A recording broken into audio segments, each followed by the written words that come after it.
সবাইকে দান করতে হবে এবং হাসি মুখে দান করতে হবে, কিছু মনে করবেন না। কিছু কিছু লোক আছে দান করার সময় মুখটা এমন বেজার করে থাকে, না দিলেই যেন ভালো হতো। তো ওই রকম দানে কোনো পুণ্য হয় না। আপনার সাধ্য মতো আপনি দান করবেন, না পারলে শুধু হাত জোড় করে প্রণাম করবেন। কিন্তু দান করার সময় যদি মনটার ভেতরে কিন্তু কিন্তু রাখেন, ওই দানে কোনো পুণ্য হবে না। সেই জন্য দান করার সময় হাসি মুখে দান করতে হবে। দান সবাইকে করিবে হাসি মুখে, তুমি দান সবাইকে করিবে হাসি মুখে, দান সবাইকে করিবে হাসি মুখে, তুমি দান সবাইকে করিবে হাসি মুখে। এবার শেষ নিয়ম বলি, সর্বশেষে দান দিয়া ভিক্ষার ঝুলি স্কন্ধে লইয়া, সর্বশেষে দান দিয়া ভিক্ষার ঝুলি স্কন্ধে লইয়া, ভিক্ষা করি যাবে মন সুখে, তুমি ভিক্ষা করি যাবে মন সুখে। শুনুন নারদ মুনি, আপনার সব কথা বুঝলাম, কিন্তু শেষ কথাটা বুঝলাম না। আপনি বললেন আমি সকলকে হাসি মুখে দান করব, আবার দান শেষ হয়ে গেলে সবার কাছে আঁচল পেতে ভিক্ষা করব। এ আবার কেমন কথা? আমি দান করব, আবার আমি যদি ভিক্ষা চাই, তো লোকে আমাকে দেখে হাসাহাসি করবে না? একটা গল্প বলি আপনাদের। গল্প মানে আমার জীবনের ঘটনা আর কি। সেই আগেকার দিনে ছিল না, কীর্তনের আসরে এসে সবাই ঘোষণা করে টাকা দিত, সুমন বাবুর কীর্তনে খুশি হইয়া, এইরকম ঘুরিয়ে ঘুরিয়ে। তখন 50 টাকার অনেক দাম ছিল। একজন লোক ওই রকম এসেছে, সুমন বাবুর কীর্তনে খুশি হইয়া এই 50টি টাকা দান করে, এইভাবে সেফটি পিন দিয়ে টাকাটা ঝুলিয়ে দিয়ে চলে যায়। এবার কীর্তন যখন শেষ হয়েছে, দেখি ওই লোকটা ঘুরে ফিরে এসেছে। সুমন বাবু, ওই যে টাকাটা দিয়েছিলাম ওইটা ফেরত দেন। এটা আবার আপনি কি করবেন? ওই যে বললেন খুশি হইয়া, বলে না, ওটা গ্রামের লোককে দেখানোর জন্য দিয়েছিলাম। গ্রামের লোককে দেখানোর জন্য দিয়েছিলাম, এইবার আপনি আমায় ফেরত। আচ্ছা ঠিক আছে, 5 টাকা রাখুন আর 45 টাকা ফেরত দেন। এইরকম ঘটনা ঘটেছে আমার সাথে। তাহলে এইরকম যদি হয়, আপনারা তার কথা শুনে হাসছেন কি না? যে দান করার পর কেউ আবার ফেরত চায়, এ তো হাসির পাত্র হয়ে যাবে। আমি হলাম কৃষ্ণচন্দ্র দ্বারকাধিপতি রাজা, আমার একটা মান সম্মান আছে না? বলে শুনুন শ্রীকৃষ্ণচন্দ্র, আপনি হাস্যকর ভাবে চাইবেন কেন? আপনি মনে করুন কাউকে 1 কোটি টাকা দান করলেন, 1 কোটি টাকা দান করে তার কাছে ভিক্ষার আঁচল পেতে 1টি টাকা চাইবেন। 1 কোটি টাকা দান করে কেউ যদি 1 টাকা ভিক্ষা চায়, কেউ হাসবে? বলে না, কেউ হাসবে না, কিন্তু আমি চাইবো কেন? বলে চাইলে আপনার মঙ্গল।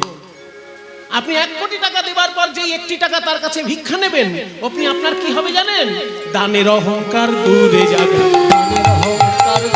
দানের অহংকার দূরে যাবে, দানের অহংকার দূরে যাবে। দান করে ভিক্ষা করবে, দানের অহংকার দূরে যাবে। যখন দান করে ভিক্ষা করবে, দানের অহংকার দূরে যাবে। জয়নিতাই, আপনাদের সকলের আজকে একটু দানের সুযোগ এসেছে।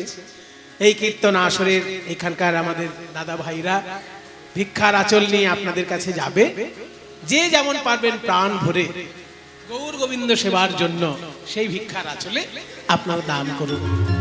এই দাদারা যাচ্ছেন আপনাদের কাছে, আপনারা প্রাণ ভরে ভগবানের সেবার জন্য এই আঁচলে দান করুন। দানের অহংকার দূরে যাবে, দানের অহংকার দূরে যখন দান করে ভিক্ষা করবে, দানের অহংকার দূরে যাবে। যখন দান করে ভিক্ষা করবে, দানের অহংকার দূরে যাবে।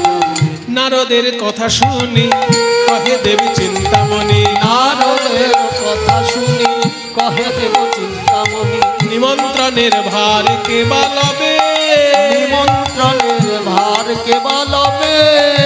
আস্তে আস্তে সবই তো বুঝলাম, কিন্তু এই যে বললেন স্বর্গমর্ত পাতাল 3 জায়গায় নেমন্তন্ন, এই এত জায়গায় চিঠি নিয়ে যাবে কে? নারদ বলছে আমি কি করতে আছি? আমি তো বিলাবো চিঠি, আমার সব জায়গায় ছাড় আছে। কি স্বর্গ, কি নরক, কি পাতাল, আমি সব জায়গায় যাব। তা শুনি মোহন কয় কিবা চিন্তা দয়াময়, তা শুনি মোহন কয় কিবা চিন্তা দয়াময়।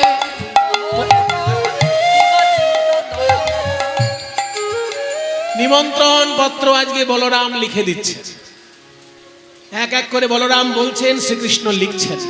মায়েরা, যে কোনো যজ্ঞ করতে গেলে সবার আগে হাত জোড় করে শিব ঠাকুরের কথা চিন্তা করবেন, কারণ শিব ঠাকুর ছাড়া কোনো যজ্ঞ সম্পূর্ণ হয় না।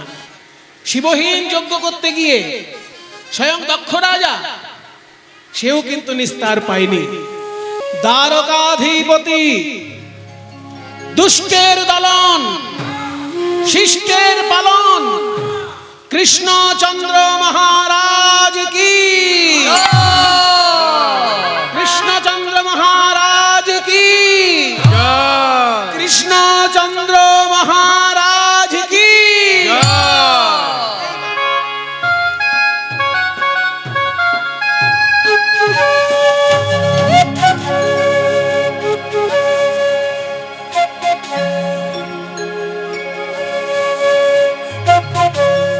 আসুন আসুন দেবর্ষিপাদ, আপনাকে প্রণাম জানাই।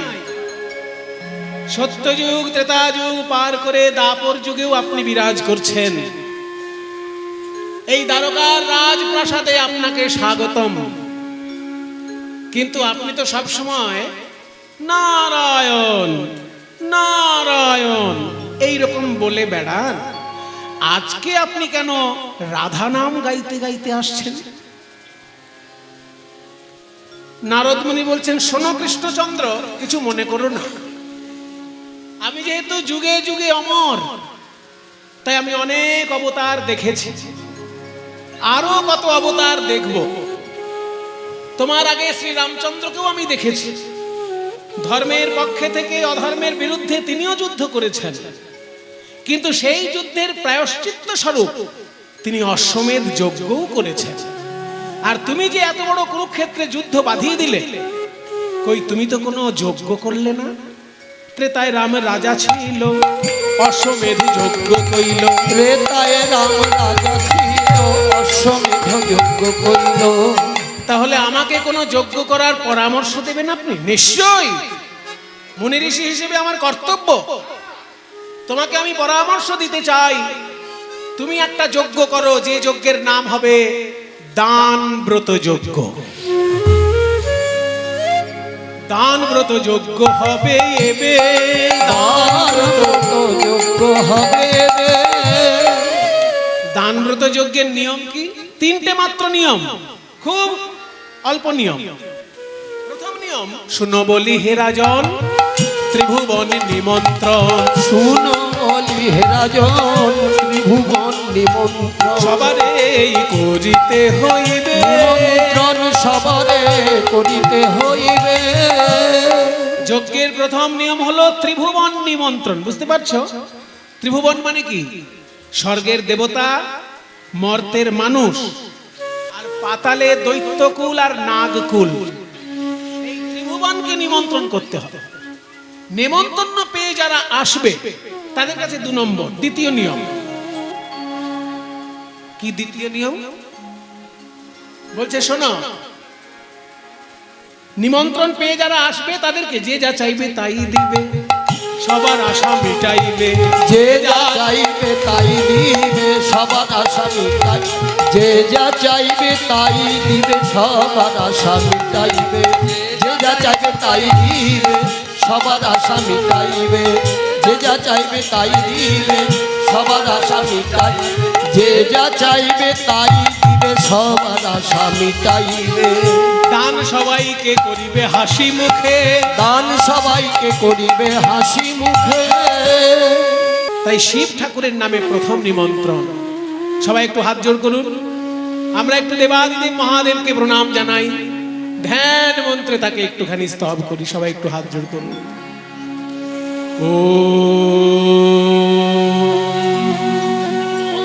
ध्याये नित्यं महेशं रजतगिरिनिभं चारुचन्द्रावतंसं रत्नाकल्पोज्ज्वलाङ्गं परशुमृगवराभीतिहस्तं प्रसन्नं पद्मासीनं समन्तास्तुतममरगणैः व्याघ्रकृतिवसानं विश्वाद्यं विश्वबीजं निखिलभयहरं पञ्चवक्त्रं त्रिनेत्रम् ॐ नमः शिवाय ॐ नमः शिवाय ॐ नमः शिवाय ओम नमः शिवाय ॐ नमः शिवाय ॐ नमः शिवाय ओम नमः शिवाय কারণ এগুলো আমাদের ভারতবর্ষের অত্যন্ত মূল্যবান সাহিত্য। এই শ্লোক স্বয়ং রামকৃষ্ণ দেব দক্ষিণেশ্বরের মন্দিরে প্রতিদিন উচ্চৈস্বরে পাঠ করতেন। মিনমিন মিনমিন করে নয়, গুনগুন করে নয়, উচ্চৈস্বরে। ওই যে দক্ষিণেশ্বরে গঙ্গার ধারে যে 12টি শিব মন্দির আছে, ওই শিব মন্দিরে পুজো করতে করতে উনি যখন ঘুরতেন এই মন্ত্রগুলি উনি বলতেন। এবং এমন লেখা আছে যে এমন উচ্চৈস্বরে উনি মন্ত্র সুন্দর করে পাঠ করতেন যে মন্দির যেন থরথর করে কাঁপছে এরকম মনে হতো। এত সুন্দর তার এই মন্ত্র পাঠ ছিল। এই মন্ত্রটি আমি একটা শ্লোকই বলেছি, যদি অনেক শ্লোক আছে। এই শ্লোকটির মানেটা বললে আপনারাও খুব আনন্দ পাবেন। এই শ্লোকটির রচয়িতা যিনি, তিনি হলেন পুষ্পদন্ত মুনি। পুষ্পদন্ত মুনির রচিত শিব মহিম্না স্তোত্রম। যারা যারা শিবের ভক্ত তাদের নিত্য পাঠ্য পুষ্পদন্ত মুনির লেখা শিব মহিম্না স্তোত্রম। সেখান থেকে একটা শ্লোক আমি বলছি। আসিত গিরে সমংসাত জলং সিন্ধু পাত্রে সুরতরুবর শাখা লেখনি পত্র মুরলি লিখতি यदि গৃহীত্বা শারদা সর্বকালং তদপি তব গুণানামেশ পারং নয়াতি ওম নমঃ শিবায়। অসিত গিরি সমং। অসিত মানে শীত মানে সাদা। ওরে বাবা, শীত মানে তো ঠান্ডা। হ্যাঁ, শীত মানে তো ঠান্ডা, সেটা হচ্ছে তালবস্যয় দীর্ঘিত। বাংলা ভালো করে শিখতে হবে আমাদের। তালবস্যয় দীর্ঘিত শীত মানে ঠান্ডা, আর দন্তেশ্বয় হর্ষিত শীত মানে সাদা। তাহলে অশীত মানে কালো, অর্থাৎ কালি। লিখতে গেলে কালি লাগে আর কলম লাগে, দোয়াত আর কালি। তো সেই কালিটা যদি সারা বিশ্ব ব্রহ্মাণ্ডে যত পাহাড় পর্বত আছে এই পাথরগুলো গুঁড়ো করে যদি কালি বানানো হয়, অসিত গিরি সম, মানে বিশ্ব ব্রহ্মাণ্ডের যত পাহাড় পর্বত সেগুলো যদি গুঁড়ো করে কালি হয়, অসিত গিরি সমং স্যাদ কজ্জলং সিন্ধু পাত্র। আর সাগর মহাসাগর যত আছে সেগুলো যদি দোয়াত হয়, হ্যাঁ, সাগর মহাসাগর যদি দোয়াত হয় আর পাহাড় পর্বত গুঁড়ো করে যদি কালি বানানো হয়, আর কি বলছে? অসিত গিরি সমংসাত কজ্জলং সিন্ধু পাত্রে সুরতরু বড় শাখা। সুরতরু মানে কি? সুর মানে দেবতা, তরু মানে গাছ, বড় মানে শ্রেষ্ঠ। দেবতাদের যেটা শ্রেষ্ঠ গাছ, পারিজাত হতে পারে, কল্পবৃক্ষ হতে পারে, যে গাছের ডাল যত কাটবেন তত গজাবে, মানে যত কাটবেন ডাল তত ডাল গজাবে, অক্ষয় অমর ডালপালা। সেইগুলো যদি কলম হয়, কল্পবৃক্ষের ডালপালা যদি কলম হয়, সমুদ্র মহাসমুদ্র যদি দোয়াত হয়, আর পাহাড় গুঁড়ো করে যদি কালি বানানো হয়, লিখতি যদি গৃহীত্বা শারদা। শারদা, শারদা মানে হচ্ছে সরস্বতী। মা সরস্বতী যদি এইগুলো গ্রহণ করে লিখতে থাকেন, সর্বকালম, সারাক্ষণ ধরেও যদি লিখতে থাকেন, তদপি, তাহলেও তব গুণানাম ঈশ, হে ঈশ্বর তোমার গুণাবলীর পারং ন জাতি, সীমা পাবে না, পার পাবে না। শিব ঠাকুর এসেছেন ভূভারতে 12টি জায়গায় তার প্রধান প্রধান অবস্থান। গুজরাটে রয়েছে সোমনাথ মন্দির, তারপর একদম গুজরাটে আরো একটি জ্যোতির্লিঙ্গ আছে, তার নাম নাগেশ্বর। সোমনাথ হচ্ছে গুজরাটে, আবার নাগেশ্বরও গুজরাটে। তাছাড়াও উত্তর ভারতের একদম হিমালয় পর্বতে রয়েছে কেদারনাথ, তারপর বেনারসে রয়েছেন বিশ্বনাথ, আর ঝাড়খণ্ডে দেওঘরে বৈদ্যনাথ বিরাজ করছেন। এইবার মধ্য ভারতে রয়েছে ত্র্যম্বকেশ্বর, ওঙ্কারেশ্বর, ঘৃষ্ণেশ্বর আর ভীমাশঙ্কর।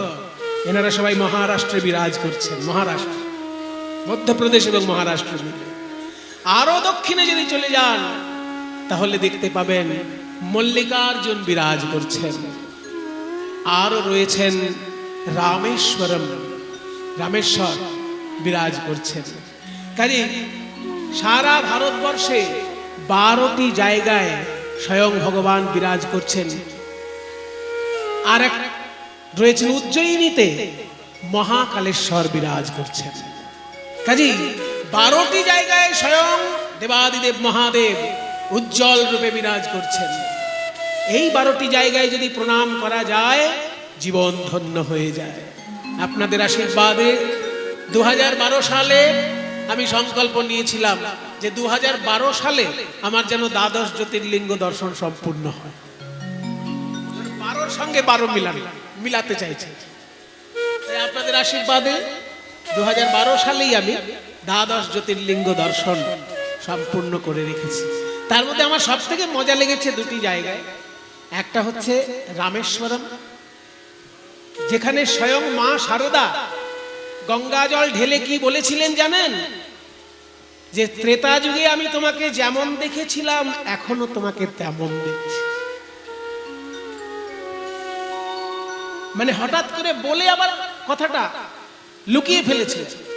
যে পাশে ছিল সে বলল, মা কি বললে, তুমি জানো কি বললে?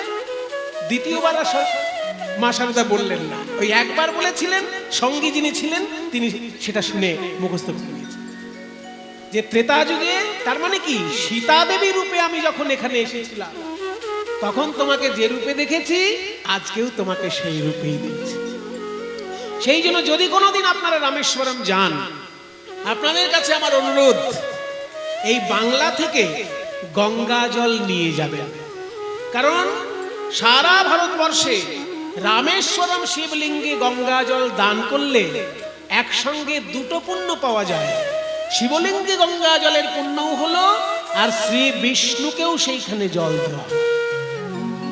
কারণ রামেশ্বরে শিবলিঙ্গে জল দিলে একসঙ্গে হরি হর দুজনকেই জল দান করা হয়। কারণ শ্রী বিষ্ণুর ভারতবর্ষে 4টি জায়গায় 4টি সেবা প্রতিষ্ঠিত। এগুলো জেনে রাখা দরকার আমাদের সবার। 4টি জায়গায় 4টি সেবা, যারা বৈষ্ণব ভক্ত তাদের এগুলো জানা কর্তব্য। বিষ্ণু এক জায়গায় সব সেবা গ্রহণ করেন না, 4টে মহাতীর্থে 4টি সেবা তিনি গ্রহণ করেন। পুরী ধামে তিনি অন্ন সেবা গ্রহণ করেন। ভাত খাবেন এক জায়গায়, জল খাবেন আর এক জায়গায়। সারা বিশ্ব ব্রহ্মাণ্ডের তিনি মালিক, তিনি যেমন খুশি সেবা নিতে পারেন, নিজের সঙ্গে ওনাকে গুলিয়ে ফেলেন। সেই জন্য পুরী ধামে ভগবানের অন্ন সেবা, আর রামেশ্বরমে ভগবানের জল সেবা। রামেশ্বরমে শিবলিঙ্গে জল দিলে সেই জল বিষ্ণু পায়। তাই বিষ্ণুকে জল দিতে গেলে রামেশ্বরে শিবলিঙ্গে দিতে হবে। পুরী ধামে অন্ন সেবা, রামেশ্বরমে জল সেবা, আর দ্বারকায় হচ্ছে বস্ত্র সেবা। ঠাকুরকে যদি বস্ত্র দিয়ে সেবা করার ইচ্ছে থাকে কারোর, দ্বারকায় কৃষ্ণ মন্দিরে, দ্বারকাধীশ মন্দিরে বস্ত্র দিয়ে সেবা করতে হয়। আর বিষ্ণুর প্রিয় হচ্ছে তুলসী, তুলসী দিয়ে যদি সেবা করতে হয় তাহলে যেতে হবে হিমালয় পর্বতে বদ্রীনারায়ণ মন্দির। ওই জন্য বিষ্ণুর সম্পূর্ণ সেবা যদি কেউ করতে চান, উত্তর ভারতে বদ্রীনারায়ণে তুলসী সেবা, পশ্চিম ভারতে দ্বারকায় বস্ত্র সেবা, পূর্ব ভারতে পুরীধামে অন্ন সেবা, আর দক্ষিণ ভারতে রামেশ্বরমে জল সেবা। এগুলো যদি জীবনে করে রাখতে পারেন তবে বলবেন যে আমি কিছু ঠাকুরের সেবা করেছি। আসল ব্যাপার অন্য কিছু না, আমাদের জানাই থাকে না। জানাই থাকে না বলে অনেকে করেন না। এগুলো যে অসম্ভব ব্যাপার তা নয়।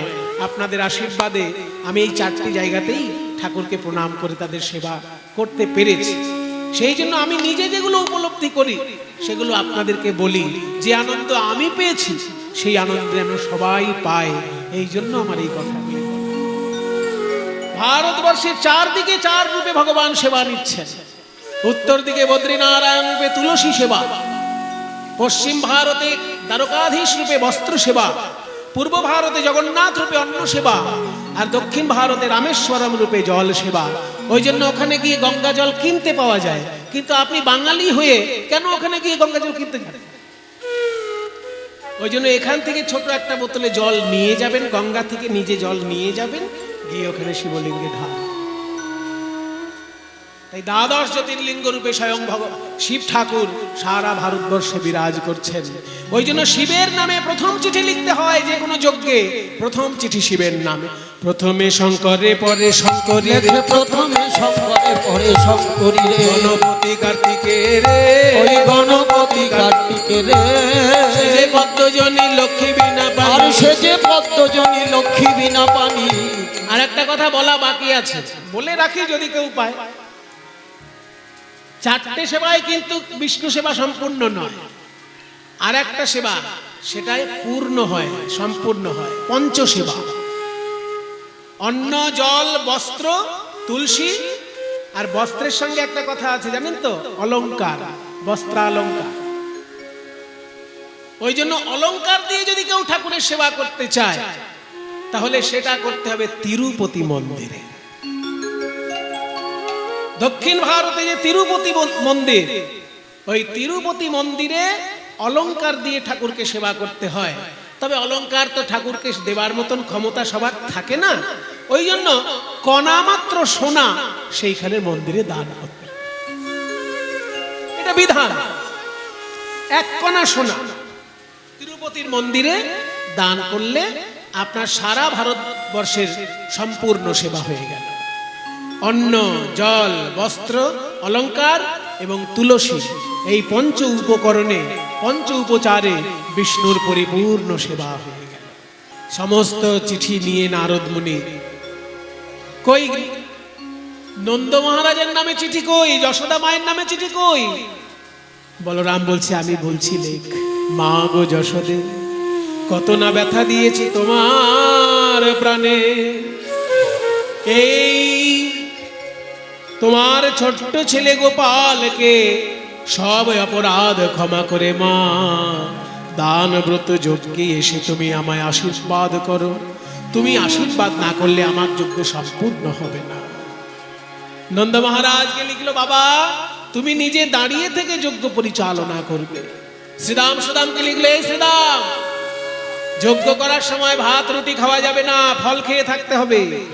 তোরা বৃন্দাবন থেকে পাকা ফল আনবি, সেই ফল আমি খাবো। আর রাধারানীর উদ্দেশ্যে আড়ালে লিখছেন, ওগো রাধে প্রেমময়ী, তুমি শুধু আমার প্রেমময়ী নও, শক্তি সঞ্চারিণী। এই আশীর্বাদ, এই এসে আমায় দর্শন দাও, নয়নে নয়নে আমায় শক্তি সঞ্চার করো, যাতে আমি দান ব্রত যজ্ঞ সম্পূর্ণ করতে পারি। সকলের নামে চিঠি নারদ মুনির মাথায় তুলে দিল। আর নারদের সে কি আনন্দ!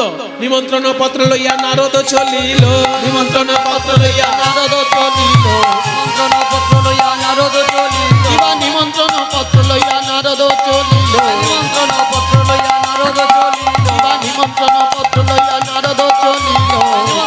ধামে আসি উপর, কৈলাস ধামে আসি উপনীত হলো, কৈলাস ধামে আসি উপনীত হলো, কৈলাস ধামে আসি উপনীত হলো, কৈলাস ধামে আসি উপনীত হলো, কৈলাস ধামে আসি উপনীত হলো। আনন্দ ধরে না, আনন্দ ধরে না, পত্র লইয়ে ভোলানাথের আনন্দ ধরে না, পত্র হে ভোলানাথের আনন্দ ধরে না, পত্র লয়ে ভোলানাথের আনন্দ ধরে না। ওরে বাবা,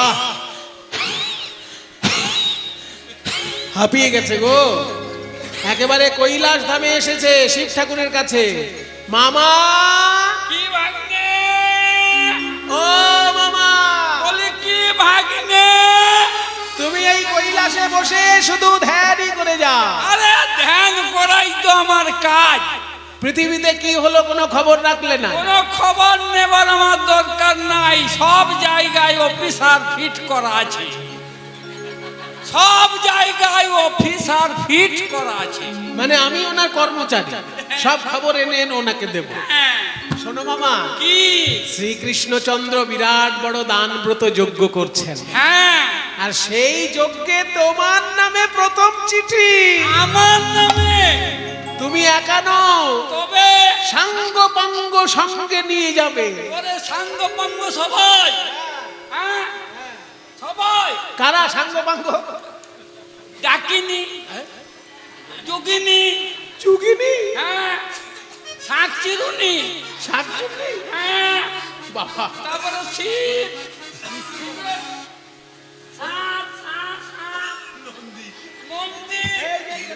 ভিরিঙ্গি না ভিঙ্গি কি বলে? সবাই যাবে, সবাই যাবে, পেট ভরে খেতে পাবে, বাহ! যা চাইবে তাই পাবে। বাবা!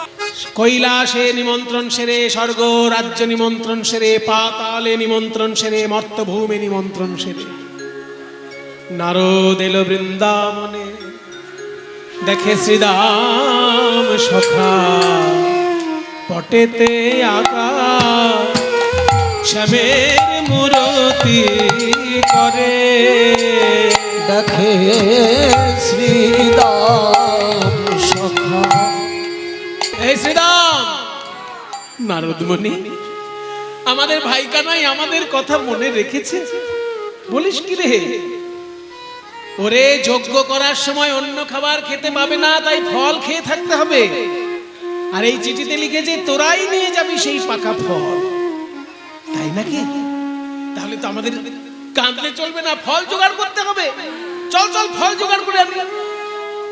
আর দুই পায়ে গিয়ে নারদ দেখে নন্দ পিতা জেলেছে চিতা, প্রাণেতে জীবার তরে। মা, কে কে? আমার গোপাল এলি নাকি? মা, আমি যে নারদ মুনি, তুমি কি দেখতে পাচ্ছ না? নারদ, তুমি জানো না যেদিন থেকে আমার গোপাল গেছে সেদিন থেকে আমার নয়নের জ্যোতিও গেছে, তাই নাকি?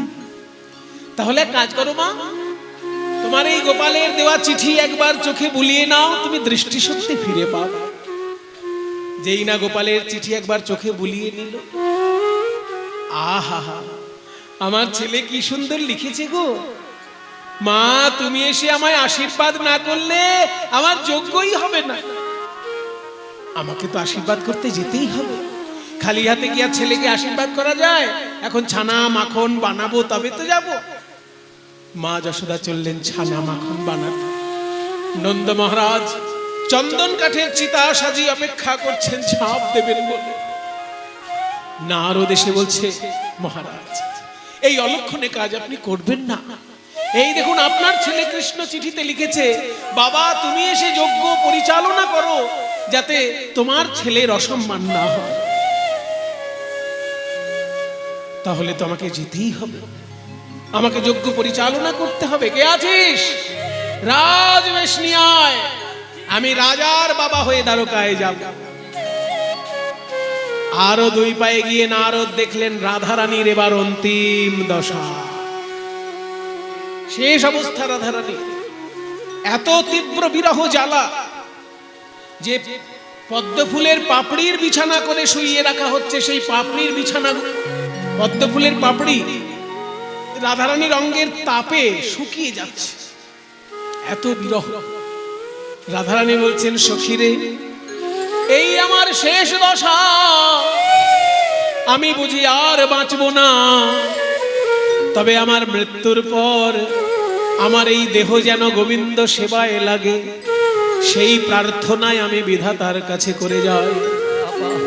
পঞ্চত্বং তনুরেতু ভূত নিবাহা স্বংশে বিশন্তি স্ফুটম, ধাতারং হন্ত শিরসা প্রণিপত্য তত্রাপি যাচে বরম।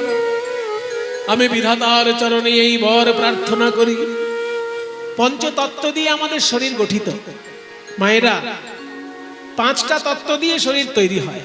ক্ষিতি, অপ, তেজ মরুত বোম।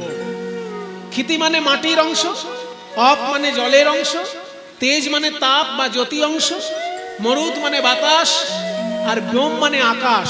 শরীরের ভিতরে ফাঁকা জায়গাগুলো আকাশের অংশ।